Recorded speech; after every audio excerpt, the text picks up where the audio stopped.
explique aussi bien Marie que l'Église, et que personne n'explique aussi bien l'Église que Marie.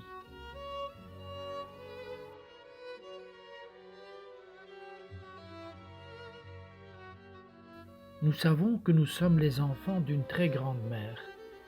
Cela nous rend extrêmement libres parce que nous ne devons pas nous préoccuper et dire cela c'est ce que je pense ou bien ce n'est pas ce que je pense, c'est juste ou ce ne l'est pas.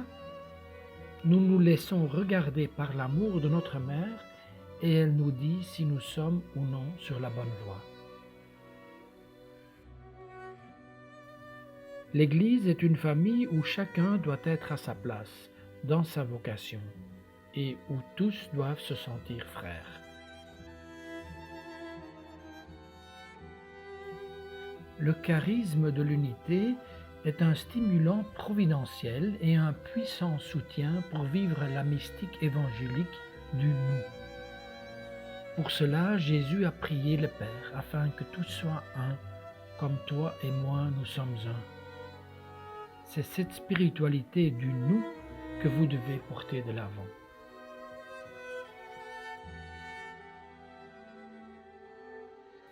Très souvent, dans cette construction de l'Église entre Pierre et Pierre, qu'est-ce qui a manqué?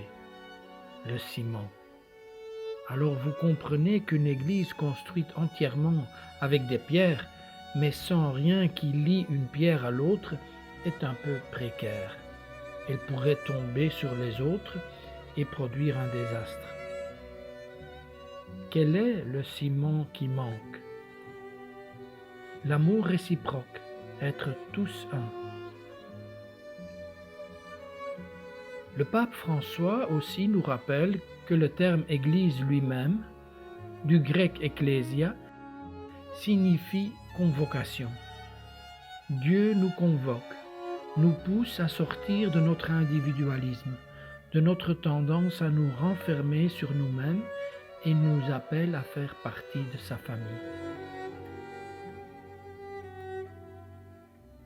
C'est à la Pentecôte que naît l'Église. Jésus avait dit, le Défenseur, l'Esprit Saint que le Père enverra en mon nom, lui vous enseignera tout, et il vous fera souvenir de tout ce que je vous ai dit. Vous allez recevoir une force quand le Saint-Esprit viendra sur vous.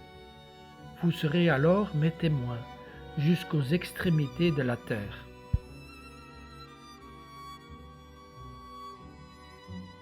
On pourrait réécrire l'histoire du mouvement des Focolari en l'attribuant toute à l'Esprit Saint. Le mouvement même est une invasion d'Esprit Saint, car c'est une invasion de l'Esprit de Dieu. Tout l'idéal est entièrement une inspiration de l'Esprit Saint. Qui m'a éclairé sur la parole de Dieu? L'Esprit Saint.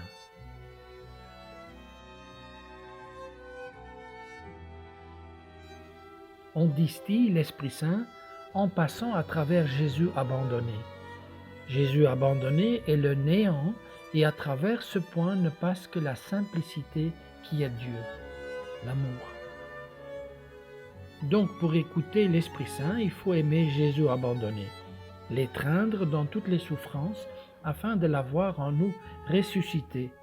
Et le ressuscité porte avec lui l'Esprit.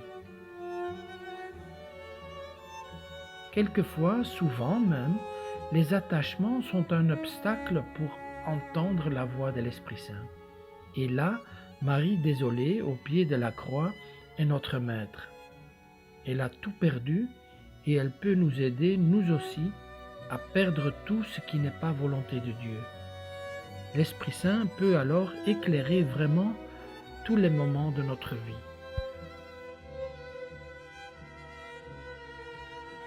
Nous n'apprenons pas seulement à écouter la voix de l'Esprit en nous, mais aussi celle de l'Esprit présent au milieu de nous, unis dans le ressuscité.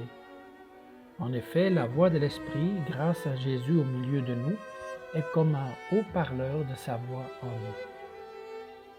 Par conséquent, encore aujourd'hui, écouter la voix signifie être attentif à maintenir la présence de Jésus parmi nous et dans toute l'œuvre.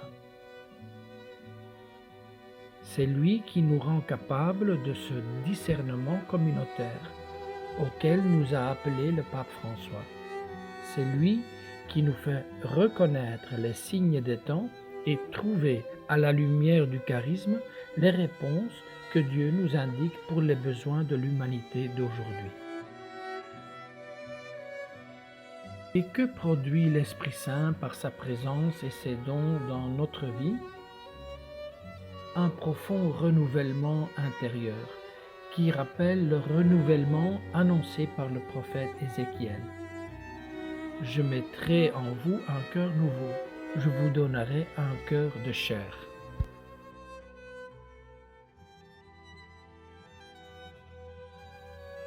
Que l'Esprit Saint, attiré par Marie dans son œuvre, nous fasse devenir toujours plus Église, communion en mission pour la transformation du monde.